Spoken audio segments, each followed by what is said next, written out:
There are too many viral products that are catching us in their little marketing traps, and it's time to be de-influenced because we are buying them and realizing way too late that it's actually not what they really say it is, or it's not as good as they claim it's going to be. It's just not worth the price, it's not good quality, and overall a waste of our time and money. So let's go through some of the current viral products that are trending right now, and let's talk about why you shouldn't buy them. But first, if you're new here, my name is Krystalynn. You can call me Chris, and we chat all things mind, body, and planet on this corner of the internet, so I hope you guys stick around.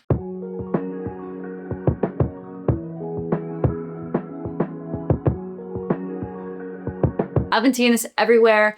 I know you have too. It's the Lola Blanket. What even is a Lola Blanket? It is essentially a really fluffy blanket. That's literally all there is to this blanket. Got my computer here. I'm looking up a Lola Blanket here. Let's actually see what is life-changing about this blanket. It literally says it's life-changing. I would love to know, first of all, where they're getting these reviews, because these reviews, it's 12,000 reviews for one blanket. Who in their right mind is like, yeah, this is a $300 blanket and I'm gonna write a review about it, which holy moly guacamole, $300 for one blanket is actually insane. That's actually on another level, guys. But this is kind of where I think it's gonna be interesting. I don't know what it's made of, but let's just see what it's made of. Polyester.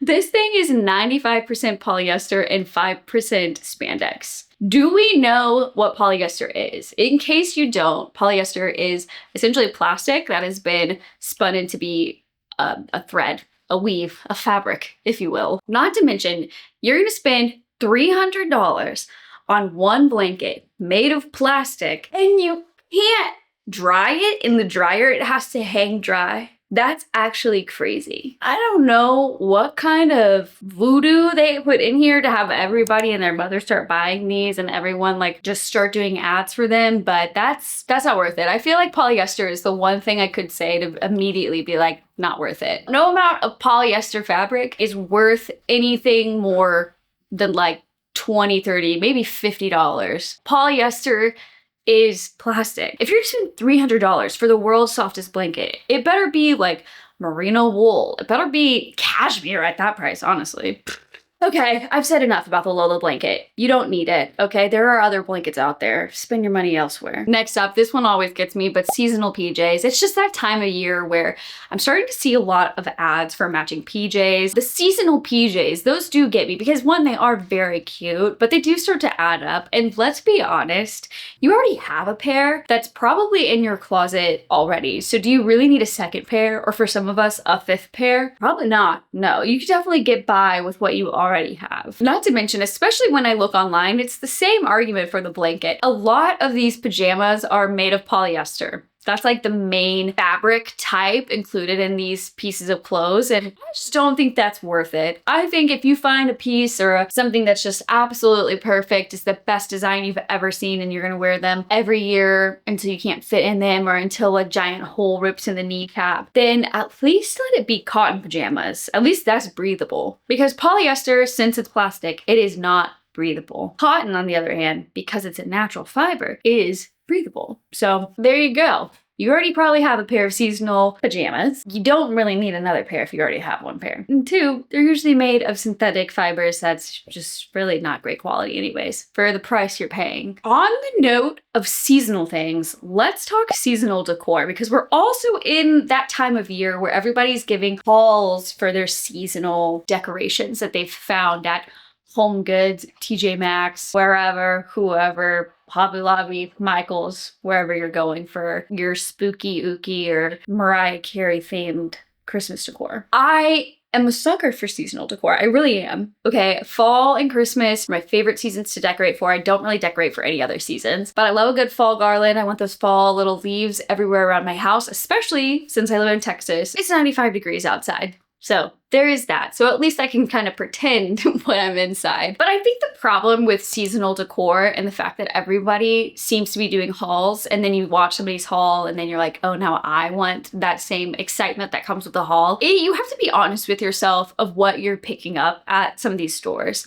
Like a Home Goods haul is fun in the moment, but I find personally what I'm picking up there is kind of cheaply made. Again, like it's just not very good quality. And at that point, you're gonna spend $20 on a pumpkin. Well, that pumpkin's gonna break and not even make it to the next season. So what's the point of that? You know, you could spend that $20 on a real pumpkin and make a jack-o'-lantern and it would have the same effect. In fact, I think that would be even cooler because it's a jack-o'-lantern rather than like a plastic pumpkin. If you're gonna buy seasonal decor, let it not be a haul from one of those major chain stores, but instead let it be things that will actually last from year to year. Things that feel timeless, at least to you. Whatever is in your personal style of fall, seasonal, holiday decor. Because isn't that way more rewarding when you get down your boxes of the things from the year before, that there's still things you want to use, that they're things that maybe were passed down from your family members. Like I know I have a box of Christmas decorations that are from my grandma, and I love getting those down because it's not only just really cool vintage pieces that I can use every year, but it also has the element of, well, my grandma used to use these, and it feels like sentimental in that way, which is a big part of what Christmas is all about anyways, is being with friends and family and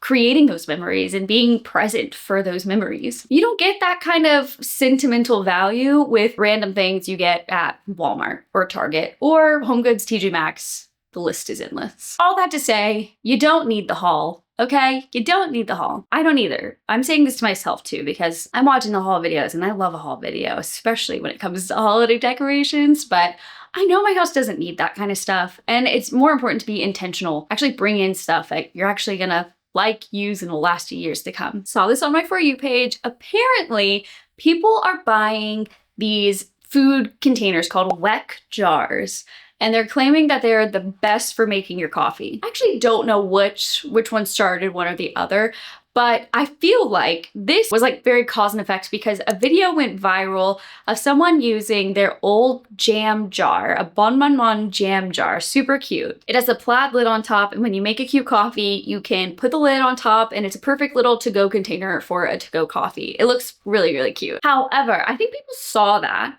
and then they thought to themselves, well, I don't keep my jars, I don't save them, they throw them away, they recycle them, whatever. So what can I buy that gives a similar effect without having to use up an entire jar of jelly before I can make my coffee? And that's where I think the Weck jars came into play. Now, this could be the opposite here. Like it could be the Weck jars became popular and then that video went viral of the jam jar, but I'm just saying what I saw first and kind of the conclusion I came to. So forgive me if I'm a little off on that one. The thought still stands. I think people went to the Weck jar because they were thinking, what can I buy that gives the same effect as being sustainable and using something? But instead, let me just buy something. Now, I will say they are very cute, okay? I understand why people are being influenced by these. Okay, so I'm not exactly sure which Weck jars people are actually buying, but just on their website here, looking here, there is this set of 6 for this specific jar is gonna run you $20. So $20 for 6 Weck jars. Now, if you're gonna use them and actually have use for them for other food storage uses, then like maybe sure. But if you're just going for like the cute coffee look, then why don't you just use a peanut butter jar or a pasta sauce jar? It's giving the same vibe, but in a less consumption way and a more sustainable way of doing it as well. So I'm not really sure why. I mean, I understand why the Weck jars have become really popular. I understand why they're trending. They are cute, I'll give you that. However, to spend at least $20 on a set of things that you probably don't need when you can use glass jars you've bought at the grocery store instead, that is, you know, kind of free by association of pasta sauce, then why not just use that? I don't understand the disconnect there. Just use the jars you already have. I also use those jars, life hack actually, for organization purposes in my pantry as well. So sometimes I will save a jar and put like pasta in it or something like that. And it does make my pantry look way nicer versus having like a bunch of boxes and like random bags laying around. And then I don't have to spend money on like the crazy storage organization containers either, because those really, really add up. Just like Weck jars could, you know? The Weck Jars really could add up. I feel like most of the things on this list are things that I've considered purchasing, so just know that I'm right there with you. I'm trying to de-influence myself from buying these things as well, and so far it's working. But one thing on this list that I've been seeing everywhere, people are saying it is the fall boot, is the Fry & Co. yellow campus boot. Stunning, first of all. I love a yellow boot, but every year there's like a trending boot of the season. Last year, I believe it was like the brown version of this boot, and then this year it's the yellow boot, and you're seeing it everywhere. I feel like lots of major influencers all seem to be wearing these boots. They do look great with a sweater and a cute little skirt. I mean, I really, really love it.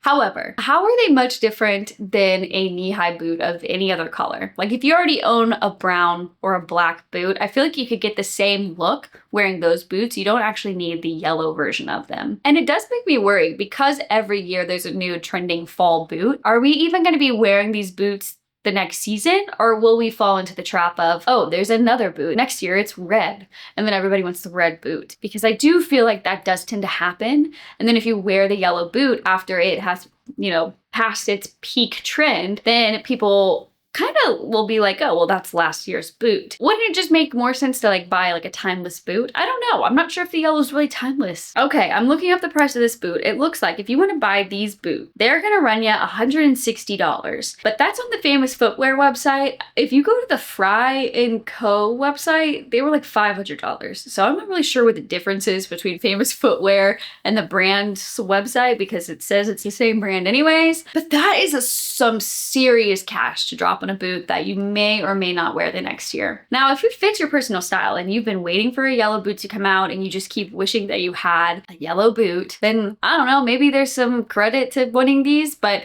to be honest, I worry about the longevity of a boot like this. Is it actually going to stay trendy, or would it just be better to spend that money on a boot that is definitely timeless, like a brown or a black? I feel like the latter is probably the better thing to do, but if you catch me wearing these boots later this fall, don't judge me, okay? I do really love them. I do think they're cute and they really fit with my aesthetic and my vibes in general. But yeah, $500. If you're buying a $500 pair of boots, that's a lot of money. That money could be used elsewhere. I don't know, did I de-influence you or did I make you want those more? I'm not really sure. Next on my list is anything from the brand Dairy Boy. I've been seeing that whenever they launch like their next line, that it sells out super fast, and all these people that I've been seeing on the internet, at least, I feel like it's been really fed to me, are obsessed with these sets. And I feel like when several people start buying into a trend, then that's kind of where things get a little crazy, because then everybody else is like, well, if they want it and they spent this much money on it, well, then I should do it. And it's kind of like the group mentality of like trying to be with the trends. I feel like that's kind of where Dairy Boys came from. I think it's an influencer brand, but I did pull up the website and their signature sweater goes for $108 for a sweater. That is really pricey. And you know what it says on the sweater? It's not something like cute and timeless. It says Dairy Boy, the name of the brand. I thought we were kind of past all those logos, especially for like a logo that's, I mean, an influencer brand, essentially. So $108 for the signature sweater in dark green. What do we think it is? Okay, it's 100% cotton.